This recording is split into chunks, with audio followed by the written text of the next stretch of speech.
DY bracelet on your way in if you wanted one. Please wear that with pride. If you don't want one, of course, you can give it to a friend. You can take it with you. I just don't want to see any on the floor when we leave. Second thing is, we are lucky enough to have Mr. Wynnum's broadcasting class broadcast the class meetings, all of them on DY Media 1. So after our class meeting, this will be posted to DY Media 1, and it will be shared with all your family so that the information that you hear today is the same information they are hearing at home, and we're going to have collective support in everything that is said today. So we can get started. Welcome to the 25. All right. You're now in 10th grade. Next slide. All right. So the administration, this might be a little bit of an old hat for you guys now, which is really nice for myself to say that, but I am the principal, Mrs. Bennett. We have Mr. Banbury, who's over there, AP for grades 9 and 10. Mrs. Dix is the assistant principal for curriculum, testing, schedules. We have Ms. Kimmick, AP for 11 and 12. Mr. Evans, senior student, grade 8, and Ms. O'Connor, athletic director. Who can raise your hand and tell me who your class advisor is? Who's on student government? No, class advisor. Miss Easier, yes, right. So I use this slide for all the classes. That's why there's no name, it's just a different staff member. Miss Easier is your class advisor. So if you have a fundraising idea, if you have something you guys want to get off the ground as a class, Miss Easier is going to be your contact person as well as the sophomore student government, president, vice president, secretary. You are also in that, really middle of the road of fundraising to have a really awesome senior week and prom and get ticket sales down as low as you can get them. Next slide. Okay, again, you might have already seen this. I'm going to throw a lot of words, like a one-word slide that are going to be driving forces for your years here at DY. They're going to carry with you until graduation. So one of them is our revamped district-wide core values. So this is something K to 12 we are all focused on. The DY school system is driven in equity, dignity, excellence, community, and integrity. Next slide. Yep. We are going to take that a little bit further here at the high school, where we have something called the vision of the graduate. Will you give me the mic? Of course. No pocket one. Sorry, Mr. Reynolds. Here you go. I might have been loud enough, but not quite. So the vision of the graduate, this is something that the high school is committed to in all of your classes, that every graduate here is going to leave DY being a proficient communicator, problem solver, innovator, community member, and lifelong learner. You will have opportunities every day to become better and better at this, so when you leave DY, you're bringing that out into society. Whether it's work, whether it's military, whether it's college, whether it's certificate program, these are all skills that you're going to be able to take with you. Next slide. A big avenue to achieving these is going to be your grades. And as you know, as sophomores, you now have built a foundation for your GPA, for your rank, you're gathering credits to meet the graduation requirement. Now, I know how it feels. I've been a sophomore. I work at a high school. The grades are those day-to-day tasks, decisions, choices you make that really collectively set you apart as that communicator, innovator, problem solver. So I really liked this meme that I saw, that your grades won't dictate your future, okay? You can always move beyond a bad grade. They don't dictate your future, but they do tell a story. They tell a story of the moments you choose discipline over distractions, responsibility over excuses, growth over comfort. They're not a measure of your worth, but a reflection of your journey. It really, the responsibility is on you now. Your grades, they're not, you don't get graded at your job, but you showing up now on time and seeing a task all the way through and choosing discipline over something that's easy over distractions, it's going to prove to an employer or a college that you are committed to them because you said that you want something out of this. So your grades are a piece of that. So keep that in mind when there's moments of struggle, how you're going to stay on the right track. Next slide. How you check up on your grades. We all know, again, Power School has been here the whole time you've been at DY. So hopefully you're in, you're checking your grades, you're utilizing it for your schedule and all good things Power School has. My best analogy is Power School to you is like my bank account to me. My bank does not call me and say, hey, Mrs. Bennett, you're getting a little low on funds. They're going to let me go into the red. They're going to slap on that overdraft charge. They do not talk to me. It's my responsibility to check my bank account to make sure I know how much I'm spending. I know if I've made a big purchase. It's your job to check your grades. You know how much that small assignment is going to impact your overall grade. You know how much that large assignment is going to impact your overall grade. You know if you didn't hand it in. Your teachers have about 120 students on their roll. You need to be responsible for you. So check Power School. We're going to get into a slide about support. We're here to support you, but get in the habit of being responsible for your grades. Again, beyond the district core values, beyond the vision of a graduate, we have the Dolphin Way. Be here, be responsible, be respectful. I specifically chose pictures of graduation. That is all of our ultimate goal for you. Every staff member in this building and yourselves. We want all of you to leave here with a diploma and to graduate. Again, in those moments of struggle, those moments of temptation and distraction, the moments of anxiety and worry, if you're making decisions based on being here, being responsible, being respectful, you will have success. I'm not saying it's easy. I'm just really trying to make it simple so that it's something you can go back to when you're wondering, which decision do I make? Which path do I go on? So we've had this matrix for a while. Hopefully your teachers have shared it with you. I am sharing it with you. I'm sharing it with your families. These are your expectations for the Dolphin Way in all settings, in the classroom, in the hallways, and in the cafeteria. It seems simple. I have more slides about hallway and cafeteria and bathrooms because I'm expecting all teachers to make it very clear what the Dolphin Way means in their classroom. Next slide. Okay, be here, be here, be here. We can't do any of that other stuff if you are not here. So I'm going to really briefly describe this chart, this graph. These are DY students that are graphed, I think, 2 years ago. Your attendance matters. You being here matters. When you are here more than 90% of the time, that's good. When you start to be here less than 90, that's like an A-. So the bar is high for attendance. When you are here less than 90%, you're in a new bucket called chronically absent. So that means 18 school days or more. If you've missed 18 school days or more, you are now chronically absent.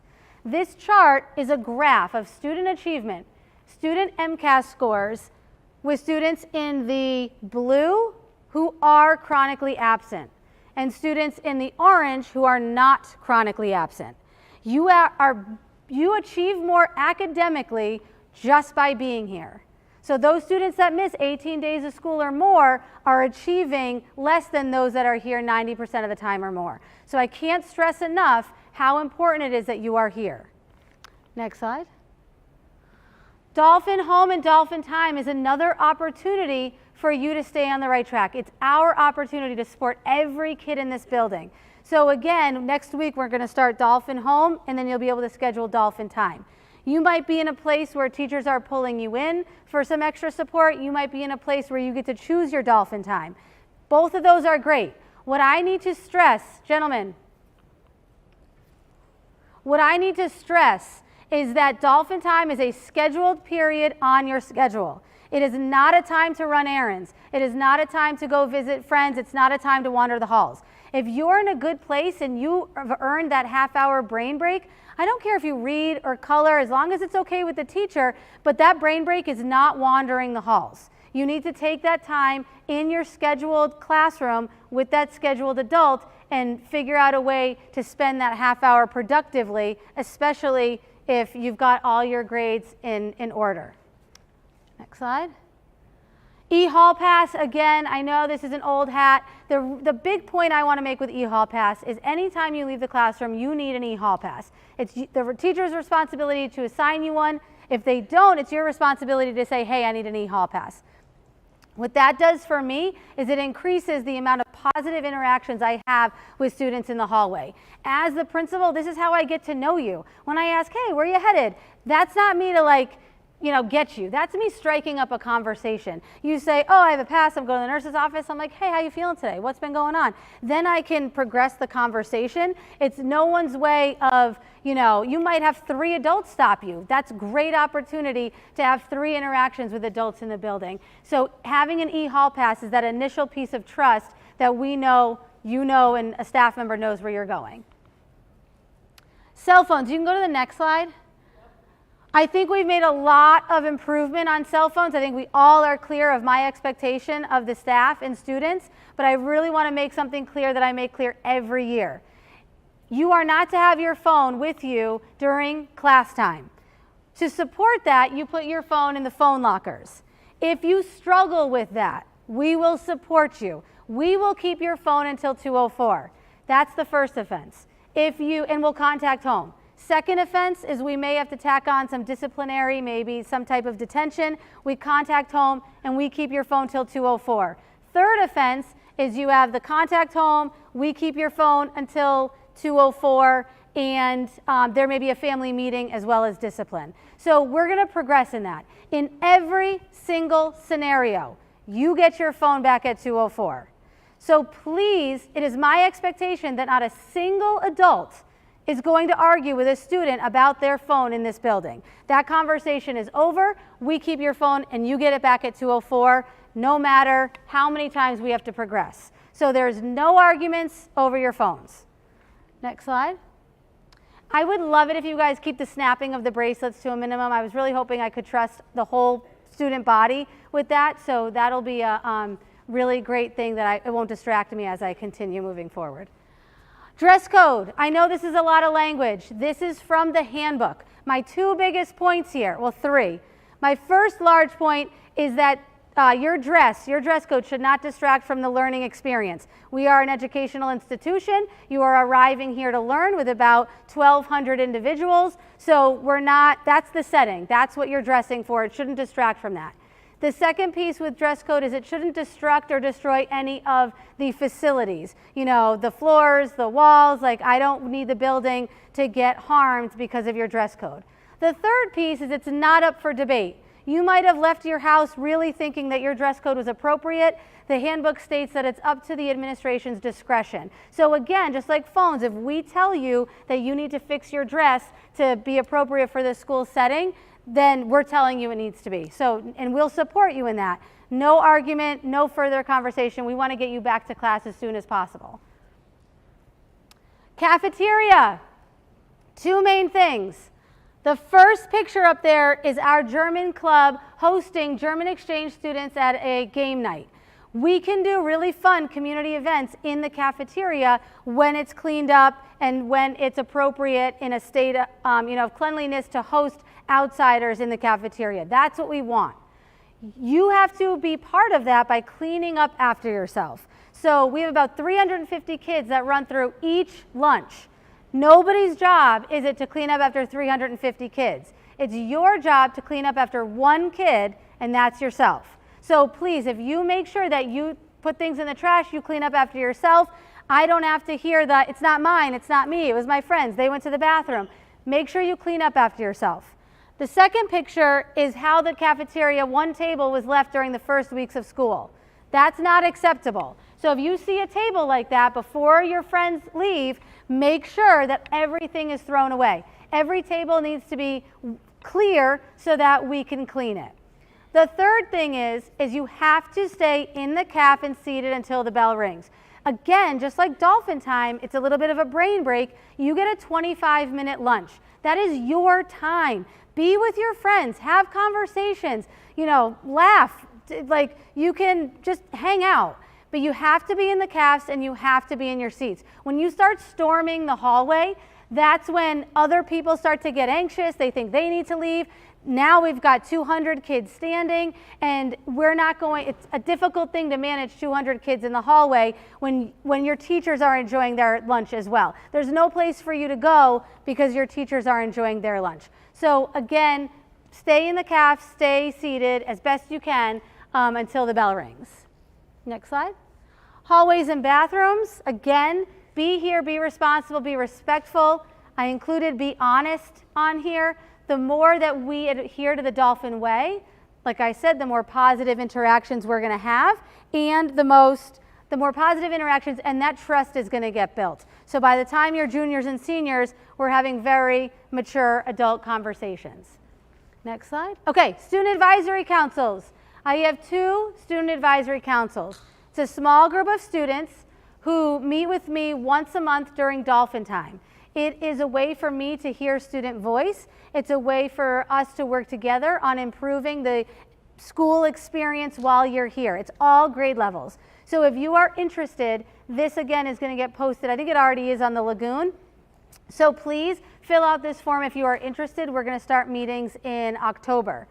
I also have a multilingual student advisory council. If you are a student who speaks more than one language, I also want to know what we can do to improve the experience here at DY. So that one's a little bit more specific.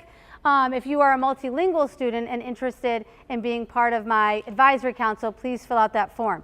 You are now sophomores. This is a great thing for your resume. This is showing leadership. This is showing that you have student voice and you can speak for your student body, especially with the principal. Additionally, you may ask for a letter of recommendation if we, are part of this council together. So it's a really great thing beyond school. We are almost done. Next slide. Co-curriculars, please get involved. Sorry, I just got distracted by the flying bracelet. This is a challenging class. I'm glad I'm posting it, so some of you that need to rewatch this that are distracted by others or aren't paying attention this will be, solidified in time. Co-curriculars, get involved. Again, that's something that's great for beyond school. Again, you can hold leadership positions, and so you get to know people that have some similar interests. It's really important for you to get involved. We have another slide for athletics. Same thing. If you have not tried a sport yet, please register, for winter or spring sports. See if you like it. We really want to get students involved. That's the best way you can connect with your high school and have a great high school experience. Dolphin Dash. We are hosting the Paul Funk's Dolphin Dash is Saturday the 27th. It's a fundraiser for athletics, our band programs. All the money goes back to you guys. So we'll have vendors. I've got a Dunkin' refresher van coming. We've got, it's a nice community event. So tell your friends, they can register, they can run. It's a really great fundraiser. That's Saturday the 27th. That's in 2 weeks. Next slide. Student Family Handbook. Your parents and you are being asked to read the handbook. Don't sign anything you haven't read. I'm asking that you also sign that you have read it in a Google form, acknowledgement form. So make sure that you take a look at the handbook. It has everything I'm talking about today and more, so that there are no surprises and expectations are clear. Next slide. Support. This is what I was talking to earlier. I know I've said a lot of information. I know high school is not easy. I know every day, every year, it's going to feel like it's a really long portion of your life. We are here to support you. I did the math once with the faculty on the opening day, and I believe, if my math is correct, every student in this building has 13 adults that are behind them, supporting them to succeed in high school. So if you are struggling with anything, just reach out. There's going to be one trusted adult that you can reach out to, and then we'll take it from there. We'll get you the support that you need, but you've got teachers, you've got your school counselors, we have social workers, school psychologists, administration. We are here to help. You are all traveling around this building with 13 people behind you. You can go a few slides. This is for juniors, seniors. Keep going, keep going, keep going, keep going. Okay, back. I'm giving your parents the Lagoon Google Classroom code. So please, hopefully you're in the Lagoon. That's how you get notifications on clubs that are meeting. Any student information is in the Lagoon. Also, anything in the Lagoon is in the virtual backpack. Helpful information, in addition to Dolphin Time, your teachers are after school 1 day a week. Utilize that support. We have late buses starting next week at 4 o'clock. Please notify the main office if you are going to be absent. It doesn't change chronically absent or not, but we need to know where you are if you're not here. Hang on, next slide, and that's it. Have a great day. We've got some work to do.